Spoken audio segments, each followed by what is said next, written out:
Interesting. My background, just for those who I haven't met, is in a 20-second grab.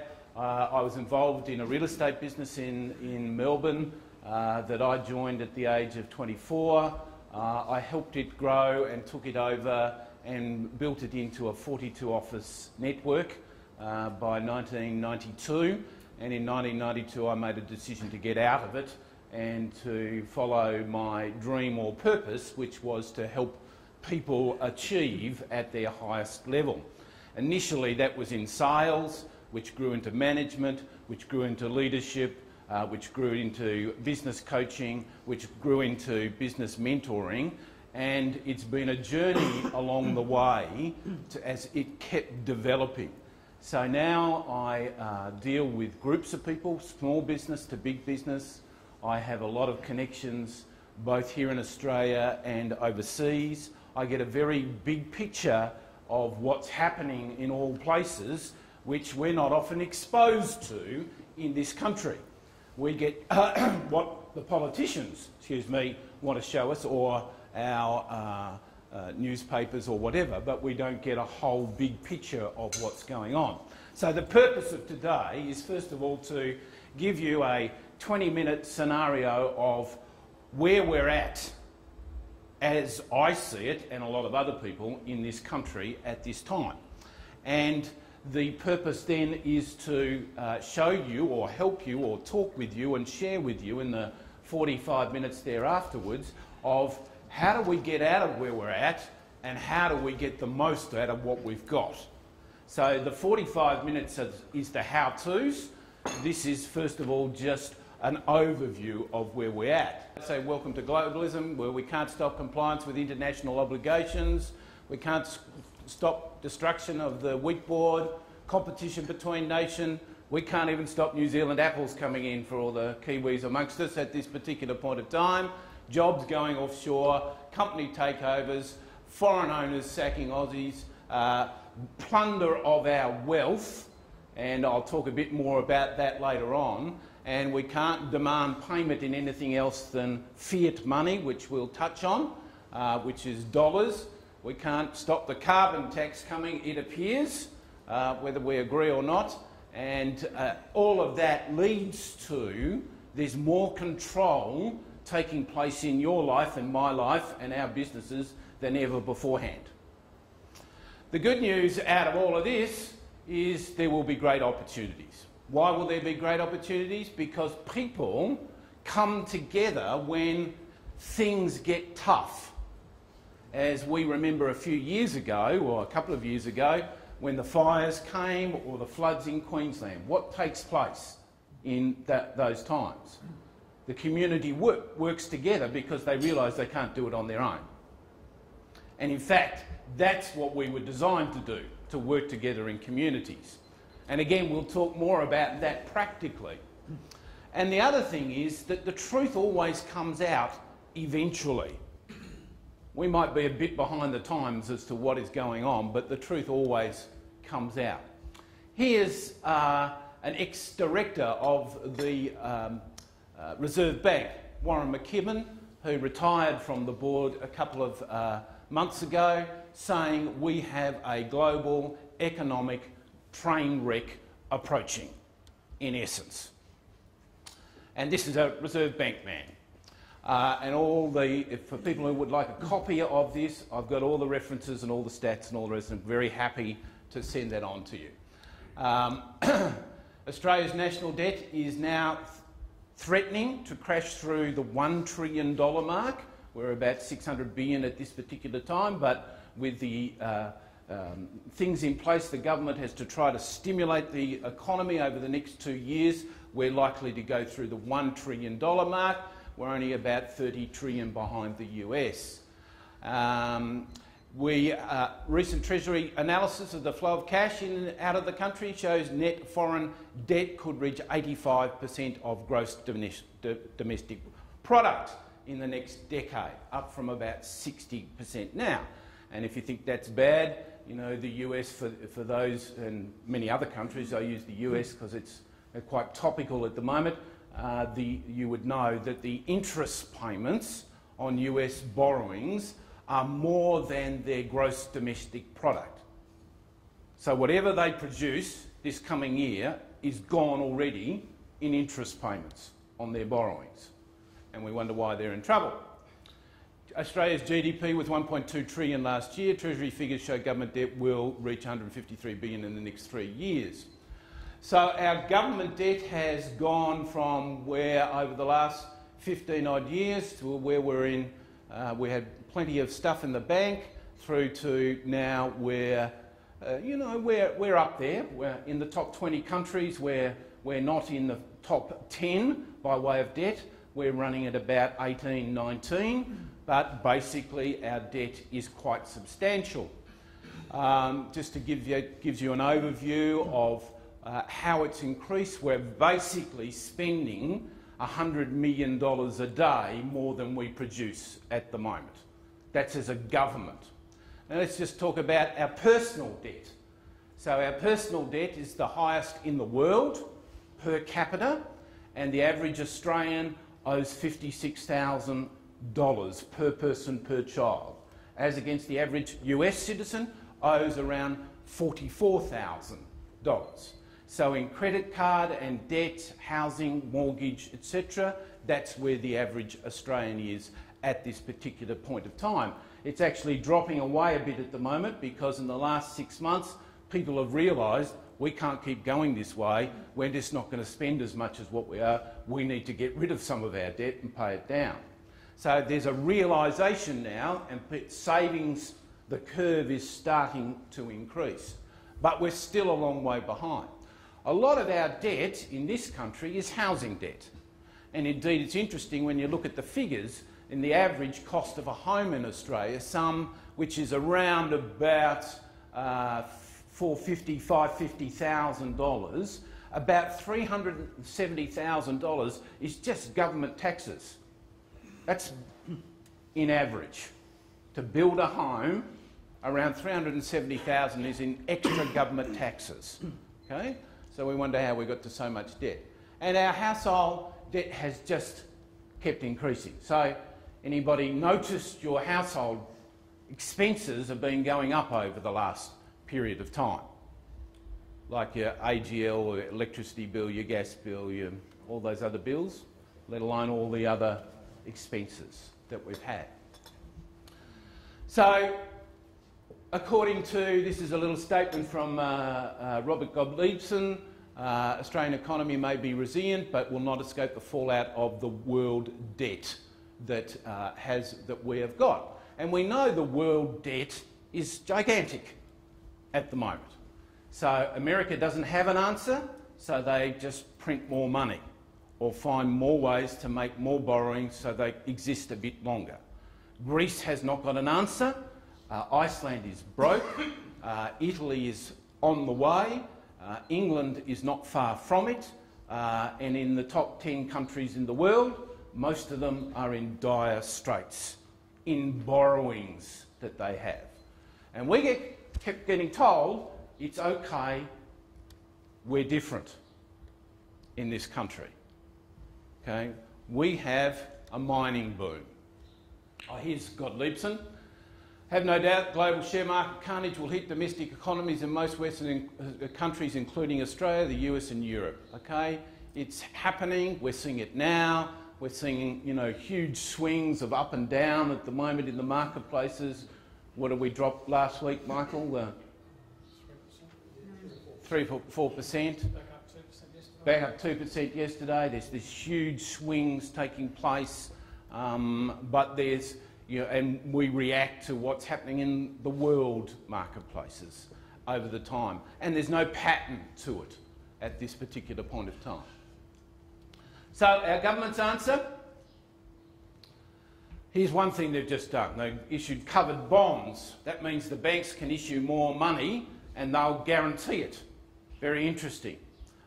So the banks have licence to print or to issue more bonds and governments will guarantee it. I don't know if anybody noticed the other day that our Treasurer Wayne Swan made a big statement, didn't get much publicity, but he's now made guarantees to depositors in Australian banks that the guarantee insurance scheme that was meant to finish at the end of 2011, that was put there in 2008 when the inverted commas run on the banks was a likelihood.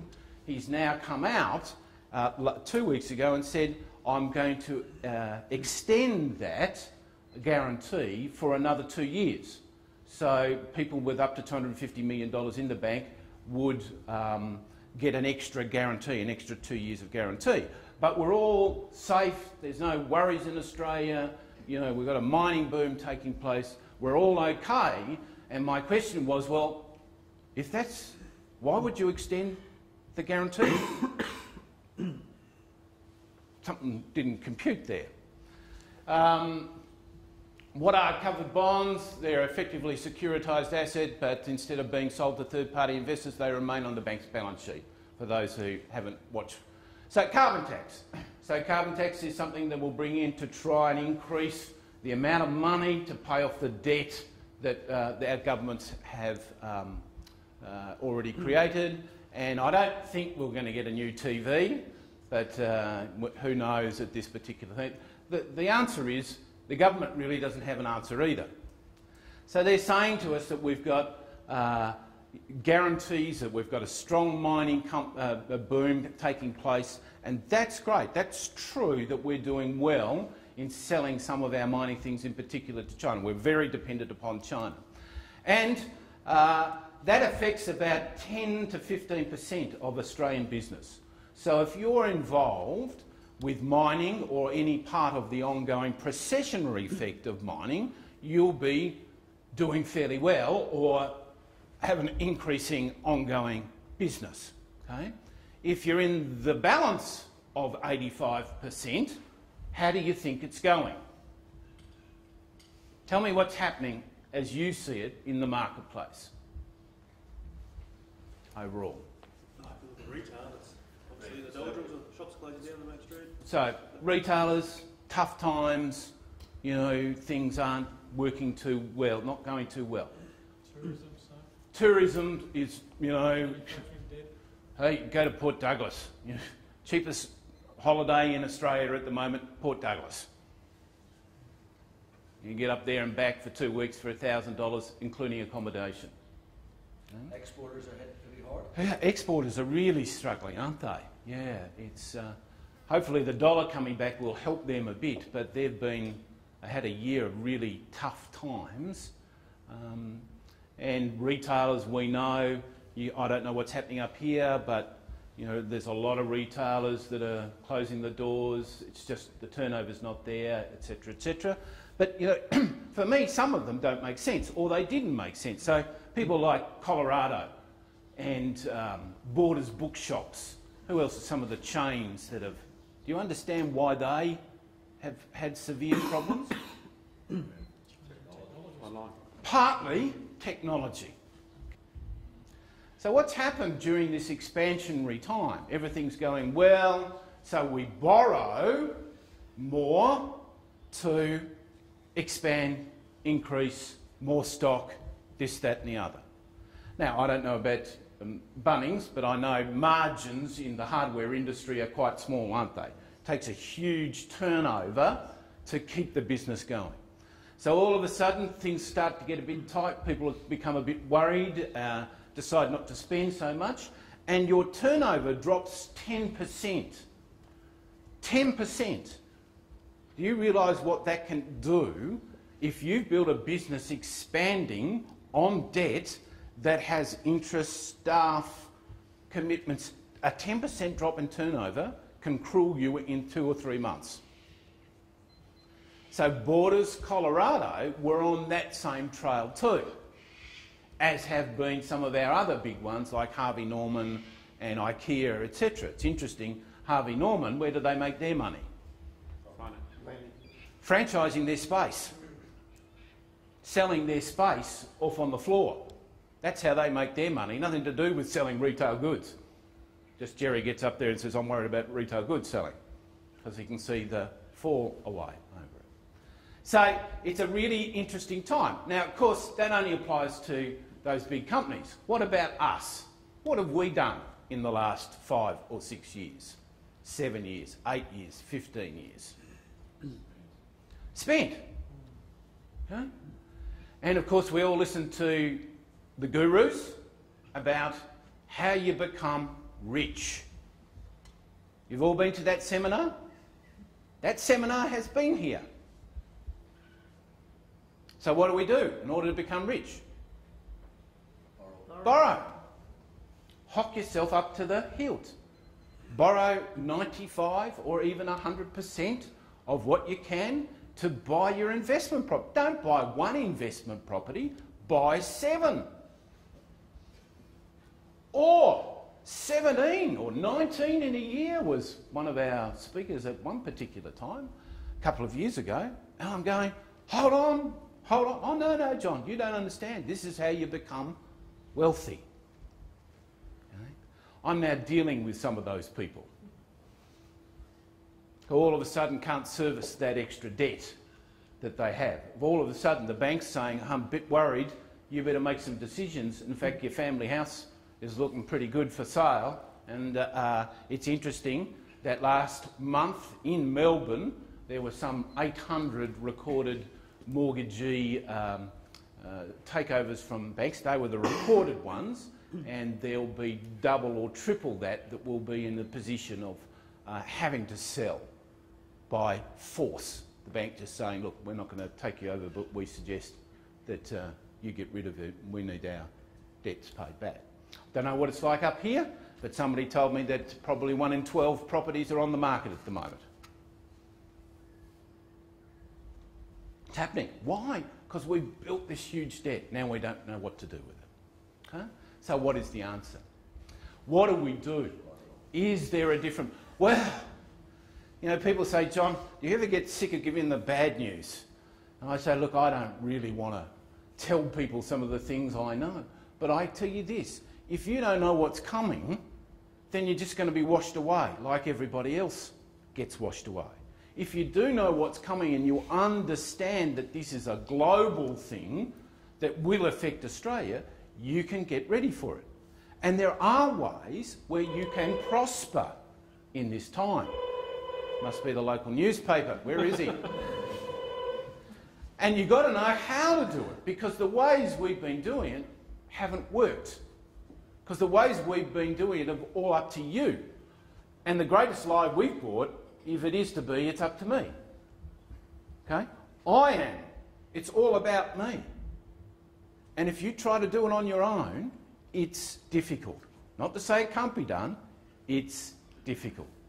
Is there a different model? Yes, there is a different model. And I want to share some of these things with you in the 40 minutes we have afterwards. Get out of debt. How do we get out of debt? Okay? This is the biggest question I'm faced with week by week at the moment. Please help me, John, get out of the debt structure that I'm in. And there are people that can help us, and there are ways that we can help us. Multiply what you have got. Okay? So what have you got? You've got skills. You've got resources. Okay? You've got things that you can use, and we were created to multiply. What we've actually done, most of us, is not multiply. We've added and subtracted all our lives. But we haven't multiplied to the stage where we've got a well for the times when things are tough. Okay? In the old days, what did people used to do? Save. Go back into a farming community. What used to take place in communities and towns? Barter. There was the people would bring some of their produce in and fill. We drove through the towns yesterday. You notice all the silos there? Some of those used to be town silos. Okay? Built there, put there, so that we would have a supply. Go back 1,000, 2,000, 3,000 years and you'll see communities, this is what they used to do. So that the community would be looked after. there was a portion set aside. They synergised and unified. Okay? We need to get out of what we've been sold as what our vision should look like, in by way of every young couple that gets married today expects, I'll live in the best street in Wagga, I'll own the $450,000 house, I'll borrow I'll borrow more than $450,000 because I need to have the car and all the furniture that goes with it. So I actually borrow about $500,000 on my $450,000 property. We need to change the thinking of our children. We need to build relationships, and build relationships based upon not what can I get from you, but what can I help you with. We have to change our thinking from it's all about me into it's all about us. Because if we prosper, I prosper with it. Okay? Get aligned and get educated, not with what we read in the papers necessarily, but get a bigger perspective of what's going, and understand it's about giving, sowing and serving. It's not about you. It's about what we add together, what we multiply together. Now, all of these things are part of what I now do. From the real estate to the business through to mentoring and teaching, etc., is now we're in the business of helping and educating people about wealth and debt reduction. Debt reduction to start with, and then how do we multiply what we do. All those principles I just talked about in there, they are ones that I have shared with some of you in the one-day session that we did up here and with Breakthrough members. And it was called a Kingdom Builders Day. It was about learning principles that have been around for thousands of years, that apply to all parts of nature, that I learnt originally from a man called Buckminster Fuller, and in latter years I learnt that they were all in that little black book that some of you would have picked up as a child or at school. All those principles are there. They're biblical principles. And they apply today more than ever. So this is not John's methodology. This is the model that I know works and has worked for thousands of years. And we're there to try and help you understand these principles.